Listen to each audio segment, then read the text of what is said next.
Hello friend. Sociology with Dhruv Dixit channel में आपका स्वागत है।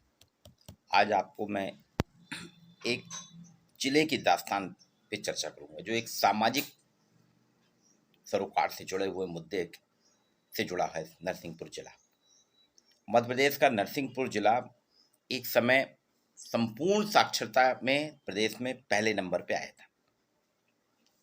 यहाँ लोगों की आजीविका का साधन खेती किसानी है। साक्षरता दर 100% है और मेन रेल लाइन से जुड़ा हुआ है। जबलपुर से मात्र 85 किलोमीटर की दूरी पे नरसिंहपुर जिला है। यहाँ पे 3 पीजी कॉलेज हैं, 2 शासकीय, 1 अशासकीय। साक्षरता दर मैंने बताया आपको बहुत ज़्यादा है और साक्षरता बढ़ने के साथ साथ पैसे की यहाँ कोई कमी नहीं है। एक समय सोयाबीन का कटोरा कहलाता था, आज गन्ने की बम्पर पैदावार होती है और यहाँ पे 10-12 शुगर मिल भी लग गई है। किसानों के पास इफरात पैसा आ रहा है। पैसा आने के साथ साथ किसानों ने क्या करा, यहाँ पे अपने बच्चों को पढ़ाना लिखाना शुरू करा। छोटे से छोटे गांव के भी महज 1 या 700-800 की आबादी या 1000 की आबादी वाले जो गांव हैं, वहाँ के बच्चे आज पूना, बम्बई, दिल्ली, बेंगलोर, कलकत्ता के साथ साथ विदेशों में भी पढ़ रहे हैं। कभी किसी ने कल्पना नहीं की हुई थी आज से 4-5 दशक पहले कि यहाँ के बच्चे इंजीनियरिंग करेंगे या आगे निकलेंगे। तो नरसिंहपुर जिले में कुछ खासियत तो रही है कि यहाँ के हर गांव में बच्चों में पढ़ने की लगन रही है और बच्चों के पेरेंट्स में भी अपने बच्चों को पढ़ाने की लगन रही है। नरसिंहपुर साक्षरता के साथ साथ नरसिंहपुर में एक चीज़ हुई, एग्रीकल्चर भी बहुत बड़ी है, साक्षरता भी बहुत बड़ी है, बहुत ज़्यादा। यहाँ के मैक्सिमम छात्र इंजीनियरिंग, मैनेजमेंट और यूपीएससी, आईपीएस में भी पारंगत हुए। नरसिंहपुर के पास साईखेड़ा जिला है। साईखेड़ा एक तहसील है। साईखेड़ा में एक छोटा सा गांव है सेठान। बमुश्किल आबादी होगी 700 से 800 की। यहाँ के होनार बच्चे principal, IAS, chief engineer electricity board में, जनरल मैनेजर उद्योग विभाग में। शिक्षक तो सामान, हर परिवार में हर बच्चा शिक्षक बनाए। लेकिन इसी नरसिंहपुर जिले में आज एक सामाजिक सरोकार से जुड़ा मुद्दा है। यहाँ के बच्चे बेटे सब बाहर हैं। बहुत से परिवारों के बच्चे, कोई अमेरिका में है, कोई लंदन में है, कोई जापान में है, कोई चीन में है, तो बाहर चले गए। अब ये समस्या आ रही है कि कोरोना काल के बाद से तो ये समस्या और बढ़ी है कि उनके पेरेंट्स के अंतिम संस्कार को कराने वाला परिवार का कोई सदस्य नहीं है। इसलिए बुजुर्ग आजकल खुद के अंतिम संस्कार के लिए एडवांस में इंतजाम कर रहे हैं। जी हाँ, जिस तरह से आपने देखा होगा ना, इतिहास बताता है कि शाहजहां ने अपने लिए कब्र रिजर्व करके रखी थी। वैसी ही परिस्थिति नरसिंहपुर में हो रही है। यहाँ एडवांस में अंतिम संस्कार के लिए लोग बाग इंतजाम करा रहे हैं। अब इसे विडंबना कहिए या मजबूरी कहिए, यहाँ के बुजुर्ग अंतिम संस्कार का इंतजाम खुद कर रहे हैं। मुक्ति धाम में एडवांस में बुकिंग करा रहे हैं कि उनके बच्चे जो हैं विदेशों में रह रहे हैं, विदेशों में हैं, प्रदेश के बाहर हैं। ठीक है, कोई इंजीनियर है, कोई जज भी वहाँ से बने हैं, जज, engineer, chief engineer, doctor, management में प्रबंधक, ये सब निकल गए। और 12,000 रुपये बुकिंग का लगता है। यहाँ पे मुक्ति धाम जो शमशान घाट है, 12,000 रुपये एडवांस देना पड़ता है। ये खबर प्रकाशित की है पत्रिका समाचार पत्र जौलपुर ने 28 तारीख को। नरसिंह शहर के नरसिंह लोक कल्याण और मुक्ति धाम सेवा समिति है। नरसिंह लोक कल्याण और मुक्ति धाम सेवा समिति है।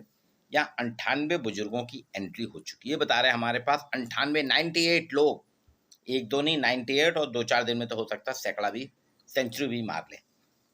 लोग 12-12 हजार रुपये समिति के पदाधिकारियों के पास जमा कर रहे हैं कि जब भी उनकी सांस टूटे, अंतिम यात्रा से लेके अंत्येष्टि तक, घर से अंतिम यात्रा लेके जो यात्रा है शमशान घाट तक की, वहाँ तक पूरी करना और अंत्येष्टि विधि विधान के साथ कराना, ये समिति की जिम्मेदारी है। इसके लिए उन्होंने 12-12 हज़ार रुपये एडवांस में जमा कर दिए।